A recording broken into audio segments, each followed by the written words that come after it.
जय हिंद, वंदे मातरम। स्वागत है एक बार फिर से आपके अपने भरोसेमंद YouTube channel ex serviceman India news के यूट्यूब चैनल पे। दोस्तों, बहुत ही बड़ी अपडेट निकल के आ रही है OROP 2 को लेकर के। उसके बाद में रक्षा मंत्रालय ने विकलांगता पेंशन मतलब डिसेबिलिटी पेंशन के नियमों में बदलाव कर दिया है। अब किन किन को पेंशन मिलेगी और किन किन को नहीं मिलने वाली, कौन कौन सी बीमारियों को कवर किया गया और किन को हटा दिया गया, कौन सी बीमारी अब अगर आपको है तो फिर उनमें विकलांगता पेंशन हटा दी जाएगी। ये लिस्ट जारी कर दी गई है। पुरुष सैनिक नाराज़ भी हुए, लेकिन इस वीडियो को लाइक ज़रूर कर दीजिए, चैनल पर नहीं चैनल को सब्सक्राइब जरूर कर दीजिए। जी हाँ फ्रेंड्स, रक्षा मंत्रालय ने विकलांगता पेंशन को बदल दिया है। पुरुष सैनिक हुए नाराज, कई बीमारियों के लिए बीमा कवर घटा दिया गया है। जहाँ पर पुरुष सैनिक संघ ने रक्षा मंत्रालय पर हानि राहत लाने के लिए प्रतिगामी, नकारात्मक और सैनिक विरोधी होने का आरोप लगाया है। उम्मीद है कि इस पर टैक्स लगने की भी संभावना है। तो एक बड़ी अपडेट निकल के आ रही है कि इस पर टैक्स भी लगने की संभावना है। एक बड़े कदम के रूप में रक्षा मंत्रालय MOD ने एक नए नाम के साथ नुकसान राहत शुरू करके सैन्य कर्मियों को विकलांगता पेंशन देने के नियमों में बदलाव किया है। मंत्रालय ने उच्च रक्तचाप और हृदय जैसी जीवनशैली से जुड़ी बीमारियों के लिए पात्रता मानदंड में कटौती की है। 21 सितंबर से लागू हुए सशस्त्र बल कर्मियों के लिए हताहत पेंशन और विकलांगता के लिए मुआवजा पात्रता नियम 2023 शीर्षक वाले नए नियमों में कुछ बीमारियों को केवल विशिष्ट क्षेत्र के लिए विकलांगता पेंशन के लिए पात्र होने में जोड़ा है। नियमों से यह भी स्पष्ट कर दिया गया कि इनमें से कुछ में पेंशन नहीं माना जाएगा और लेने वालों की मृत्यु के बाद बंद कर दिया जाएगा, जैसा कि पहले अब लेने वालों की मृत्यु के बाद बंद कर दिया जाएगा, जैसा कि अब भी होता है। मामले की जानकारी वाले सूत्रों से प्रिंट को बताया गया विकलांगता पेंशन उन लोगों को दी जाएगी जो चिकित्सा आधार पर समय से पहले सेवा से बाहर हो जाते हैं, जबकि हानि राहत उन लोगों को दी जाएगी जो इसके हकदार हैं लेकिन सामान्य तौर पर सेवा मुक्त या सेवानिवृत्ति हो जाते हैं। अभी 100% विकलांगता प्रमाणित करने वाले किसी भी सैनिक को विकलांगता पेंशन के रूप में 30% अतिरिक्त मिलता है। ये पारिश्रमिक विकलांगता पेंशन प्रतिशत के अनुसार कम होते जाता है। उच्च रक्तचाप के मामले में तनाव और सैन्य सेवाओं के तनाव से प्रेरित उच्च रक्तचाप के लिए विकलांगता प्रतिशत 30% से घटा करके केवल 5% कर दिया गया है। विकलांगता पेंशन के लिए न्यूनतम आवश्यक आंकड़ा 20% विकलांगता है।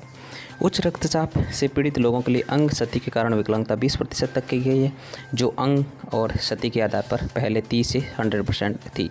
उच्च रक्तचाप, हाई ब्लड प्रेशर और हृदय संबंधी मुद्दों को दुनिया भर की सेनाओं में मुख्य बीमारियों में से एक माना जाता है, क्योंकि उनके काम करने का तरीका काफ़ी तनाव से भरा होता है।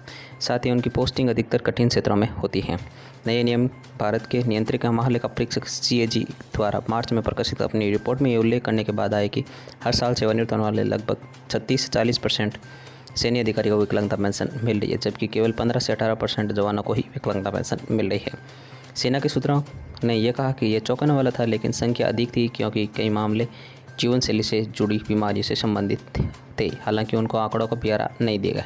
दिलचस्प बात यह है कि नई हानि राहत का अत्यंत लाभार्थियों पर कर प्रभाव पड़ सकता है। मामले में परिचित एक सूत्र द प्रिंट को बताया गया कि विकलांगता पेंशन टैक्स फ्री होगा, लेकिन हानि राहत पर टैक्स देना पड़ सकता है।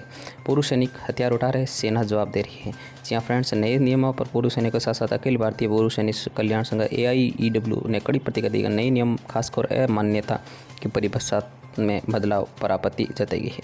पुरुष सैनिक संघ ने रक्षा मंत्रालय पर प्रतिगामी, नकारात्मक और सैनिक विरोधी होने का आरोप लगाया है।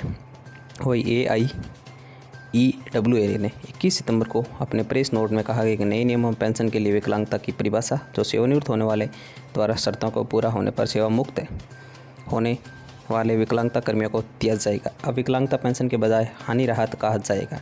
इसमें विशेष रूप से यह कहा गया कि अब पेंशन में नहीं माना जाएगा, इसे अब पेंशन में नहीं माना जाएगा। प्रेस नोट में भी कहा गया अमान्यता की परिभाषा को प्रतिगामी रूप में बदल दी गई है। AIEWA की प्रतिक्रिया के बाद मुख्यालय इंटीग्रेटेड डिफेंस स्टाफ मुख्यालय IDS, जिसमें सेना, नौसेना और वायुसेना शामिल है, 30 सितंबर को एक बयान में जारी कर दिए दिग्गजों को और उनके परिवार को आश्वासन दिया कि संशोधित नियम उनके लिए फ़ायदेमंद बने रहेंगे। इसमें कहा गया कि ये नियम जो सशस्त्र बलों के कर्मियों की मृत्यु और विकलांगता मुआवजे के लिए शर्तें निर्धारित करते हैं, उनको संशोधित किया गया और 21 सितंबर से लागू कर दिया गया है। IDS मुख्यालय ने कहा कि नियमों में एक स्टडी ग्रुप की सिफारिश शामिल है, जिसमें सेना, नौसेना, वायुसेना और पुरुष सैनिक कल्याण विभाग और MOD के सदस्य थे, जिन्हें 2008 के बाद से किए गए सभी प्रशासनिक नीति परिवर्तनों को शामिल करके पात्रता नियमों को अद्यतन करने का काम सौंपा गया है। इसमें कहा गया कि हकदार कर्मियों को नियम जानने वाले मृत्यु, विकलांगता मुआवजे के प्रकार या राशि में कोई बदलाव नहीं किया गया है।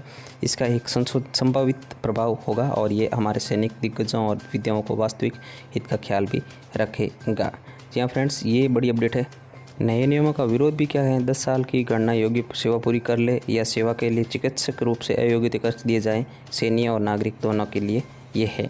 सैनिकों को अमान्य पेंशन सेवा शर्तों से जुड़ी विकलांगता पर नहीं दी जाएगी, जिसका अर्थ यह है कि मृत्यु या विकलांगता उस समय हुई जो सकती है जब कर्मी छुट्टी पर था। AIEWA ने कहा कि अमान्य पेंशन पाने के लिए 10 साल की सेवा की आवश्यकता को जनवरी 2019 में एक गजट सदस्य योजना के माध्यम से नागरिक कर्मचारियों के लिए समाप्त कर दिया गया था, लेकिन रक्षा कर्मियों के लिए नहीं। AIEWA ने एक प्रेस नोट में कहा कि यह दोहराया गया कि अमान्य पेंशन अर्जित करने के लिए 10 साल की सेवा की आवश्यकता होगी। इसे जनवरी 2019 में समाप्त पहले ही निरस्त कर दिया गया था। इसलिए अब 10 साल की न्यूनतम सेवा आवश्यकता का मतलब यह है कि कोई व्यक्ति 10 साल से कम समय में विकलांग हो जाता तो उन्हें पेंशन नहीं दी जाएगी। ये बड़ा नुकसान होने वाला है। जो जवान है, जो अगर वो विकलांग हो जाते तो उनको पेंशन नहीं दी जाएगी। MOD द्वारा दिए गए परिवर्तनों पर निराशा व्यक्त करते हुए AIEWA ने कहा, जबकि सरकार ने लंबे समय से खुद को राष्ट्रवादी, देशभक्त और समर्थक सैनिक होने का दावा किया है, ऐसा लगता है MOD का वित्त विभाग लोगों को इसके लिए मजबूर कर रहा है।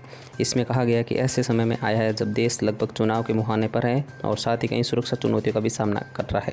इस बीच सूत्रों में बताया गया कि अध्ययनों में कहा गया कि सैनिक कर्मचारी अपने नागरिक समकक्षों की तुलना में पहले मर जाते हैं। पर्याप्त मात्रा में शोध है कि बताते कि खराब और प्रतिकूल इलाकों में सेवा करना, ऐसी परिस्थितियों में विस्तारित पोस्टिंग और इसके परिणाम स्वरूप परिवार के साथ रहने की कमी, घरेलू प्रतिस्पर्धाओं को पूरा करने में असमर्थता, गैर उत्तरदायी नागरिक प्रशासन, स्वतंत्रता में कटौती और अत्यधिक सख्त अनुशासनात्मक या तो सैनिकों की मौजूदा चिकित्सा स्थिति को बताता है या फिर प्रभावित करता है। उन्होंने आगे ये भी कहा कि सेना के तनाव और दबाव से ये और भी बढ़ गया है। कैग रिपोर्ट के बारे में बात करते हुए एक अधिकारी जिन्होंने विकलांगता और विशेष पारिवारिक पेंशन के मामले में नज़दीकी से देखा है, बताया कि लगभग 36-40% सेवानिवृत्त सैन्य अधिकारियों को विकलांगता पेंशन मिल रही है, जबकि केवल 15 से 18% जवानों को विकलांगता पेंशन मिल रही है। उन्होंने ये भी बताया कि अधिकारियों का प्रतिशत जवानों से अधिक है, क्योंकि अधिकारी 50 की उम्र में सेवानिवृत्त होने लगते हैं। उनकी सेवा अवधि काफ़ी लंबी होती है, जबकि जवान 30 की उम्र में सेवानिवृत्त होने लगते हैं।